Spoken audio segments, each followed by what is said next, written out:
Hey, Harvest family, we're continuing in James, starting off with the chapter 5, and this, I think, is a passage that, just like so much of James, is continuing to hit me right in the gut. It is so convicting, and there's parts of this passage where I'm not even sure what I'm going to do with it. Like, how does this really apply to me? And I'm so looking forward to interacting with you guys and hearing what you guys think and how you think that God is speaking to you through it.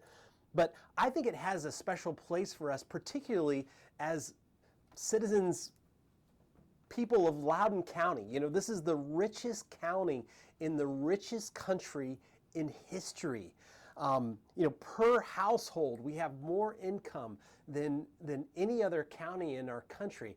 Now, I know that we're not all wealthy, and some of us maybe are even struggling to make ends meet. You don't feel wealthy, but relative to other people in the world, and relative to people throughout time, we are very wealthy. And this is the label that's on this section in my Bible, is warning to the rich. And in this case, I think this is a very apt title for this section. It is a warning to us, and I think we need to listen to it very carefully. Now, the first 3 verses, as I start to read these, I want you to think of yourself as, imagine, again, you may not think of yourself as wealthy, but read this as if you have spent your entire life just pursuing wealth. Like the entire purpose of your life has just been accruing more and more and more for yourself. And then imagine that you appear before God after death, right? At judgment, and it hits you that you have spent the entirety of your life wasting it pursuing something that you can't take with you into the next kingdom. In fact, you have spent it on something that has no currency and has no value in the next life. So let's look at what he says here. Chapter 5, verse 1.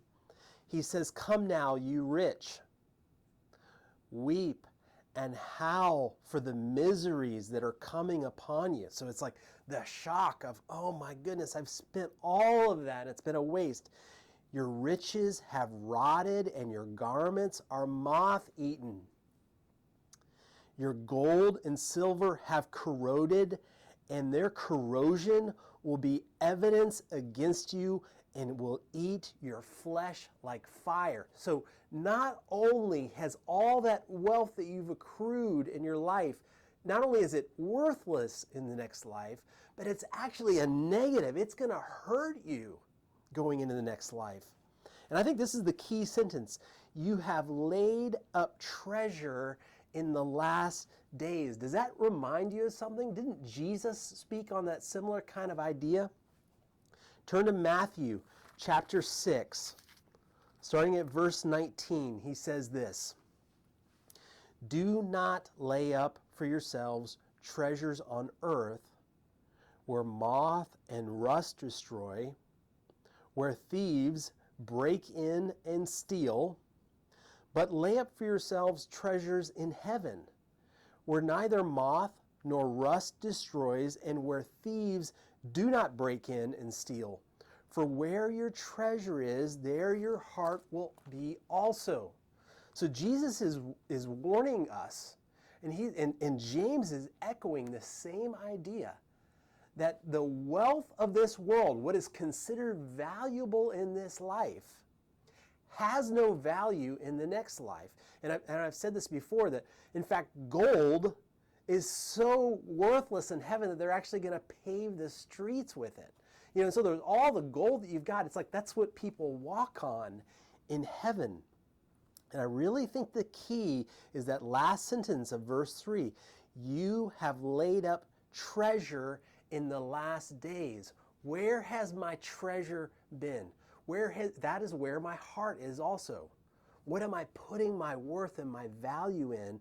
Is it in treasure in heaven, or is it treasure here? Now here's the part of the passage. I think that all makes complete sense. I get that. It parallels with Matthew 6. Here's where I feel like it gets really hard. Verse 4. "Behold, The wages of the laborers who mowed your fields, which you kept back by fraud, are crying out against you.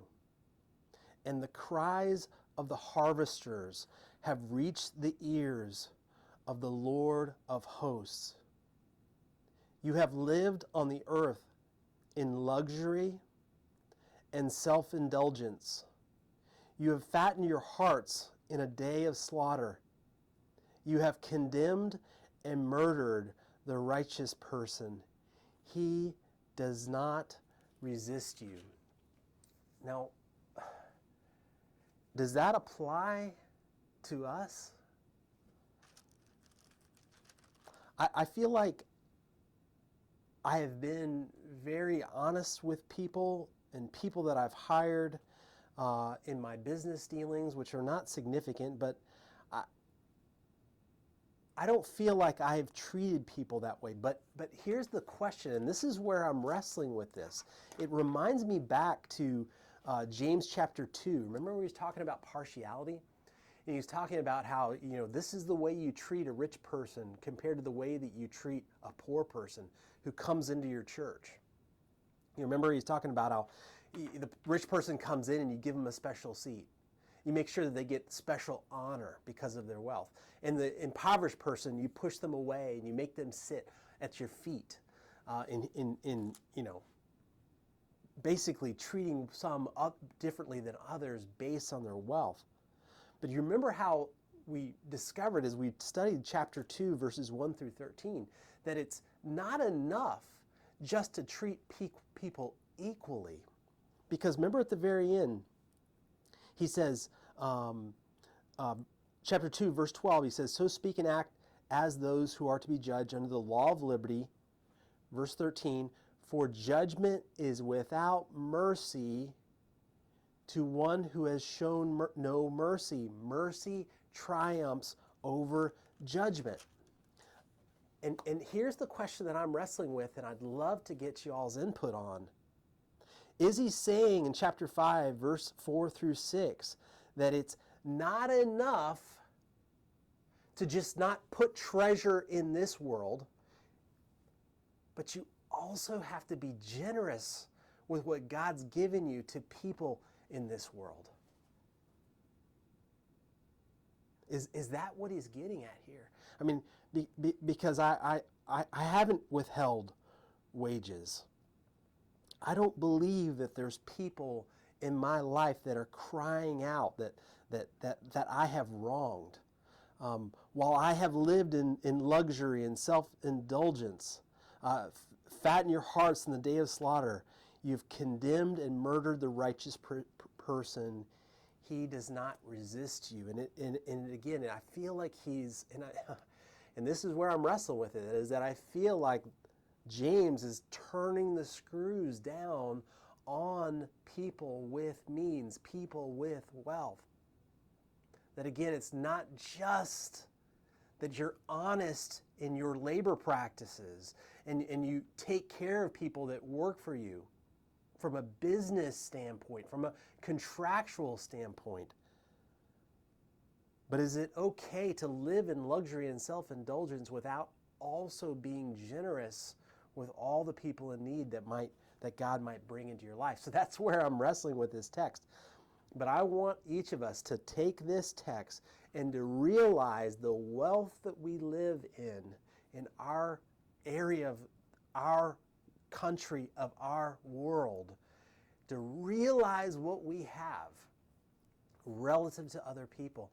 And I'd love for us to just really think seriously, okay, God, am I using this wealth for my own self-indulgence?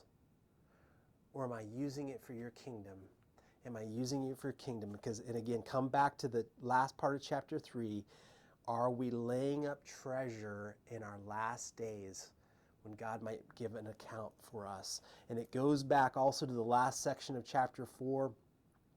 This whole idea of today and tomorrow you go and do such and such, do this town, this trade, make this profit, all those kinds of things, when we are not saying if the Lord wills. In other words, God, what do you want with my money? It's not for my fattening. It's not for my self-indulgence. God, it is for your glory. And God, what you want with my money is what I want with my money, because this treasure means nothing to me.